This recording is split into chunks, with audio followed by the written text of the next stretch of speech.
দক্ষ প্রজাপতির সুরভি নামে এক নন্দিনী ছিল। সেই নন্দিনী কশ্যপ মুনির অভিশাপে বারুণী নামে বশিষ্ঠ দেবের হোমধেনু হয়ে জন্মগ্রহণ করেছিলেন। সেই হোমধেনু বারুণীর তপবনে নির্ভয়ে ঘুরে বেড়াতো। সেই বারুণীর তপবন ছিল পাহাড়, পর্বত, সরোবর এবং নানান রকম ফল, ফুল, বিভিন্ন রকম গাছে পরিবেষ্টিত। সেইখানে হোমধেনু নির্ভয়ে ঘুরে বেড়াতো। সেইখানে স্বর্গের অষ্টবেশু, সেই অষ্টবসু পত্নীদের নিয়েও সেই তপবনে ভ্রমণ করতে আসতো। এইভাবে ভ্রমণ করে একদিন ওই হোমধেনুকে দেখে দু নামে এক বসুদেব, তার পত্নী ওই হোমধেনুকে দেখে খুব ভালো লাগে এবং তার হোমধেনু তার বাচ্চা নিয়ে ঘুরে বেড়াতো। তখন বললো যে আমাকে ওই হোমধেনুটা এনে দাও, আমার খুব ভালো লাগছে। তখন দু বলল না, এটা হচ্ছে বারুণী, বশিষ্ঠ বারুণীর হোমধেনু।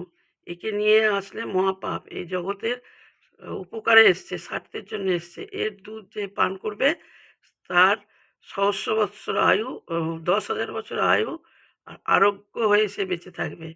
একে আমরা নিয়ে যেতে পারবো না। এই স্বর্গের এই 8 জন ছিল স্বর্গের অষ্টবসু। তখন অনেক রকমভাবে বললেন না আমার খুব পছন্দ, আমাকে দিতেই হবে।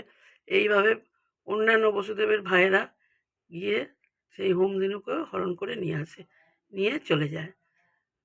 বারুণী এসে চারিদিকে তার হোমধেনু, তার বাচ্চাকে খুঁজে না পেয়ে ধ্যানে জানতে পারলো যে বসুদেবরা ওই হোমধেনুকে নিয়ে চলে গেছে। বারুণী তখন অভিশাপ দিল যে আমার এই হোমধেনুকে যারা, সুলক্ষণা হোমধেনুকে যারা নিয়ে গেছে তারা মনুষ্যলোকে জন্মগ্রহণ করবে। তখন বসুদেবরা কি করবে এই না ভেবে তারা ব্রহ্মার কাছে গেলেন। কি হবে, আমাদের তো এইভাবে অভিশাপ দিয়েছে, আমরা কি করে মুক্ত পাবো? তখন বললো এর থেকে তো তোমাদের কোনো মুক্তি নেই, তোমরা পাপ করেছ।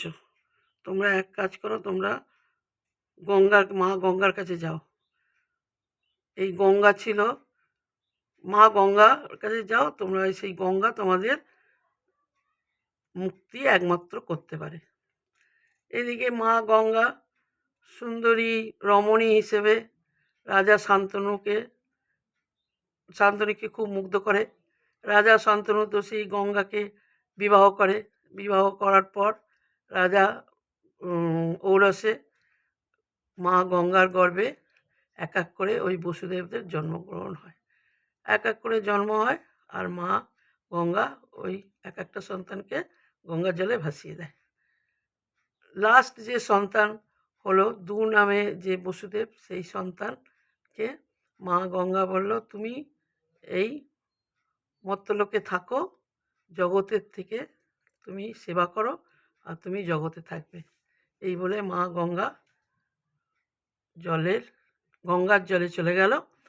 আর সেই যে দু নামে যে বসুদেব থাকলো তার নাম হলো দেবব্রত। এই দেবব্রতই বিশ্ব নামে পরিচিত।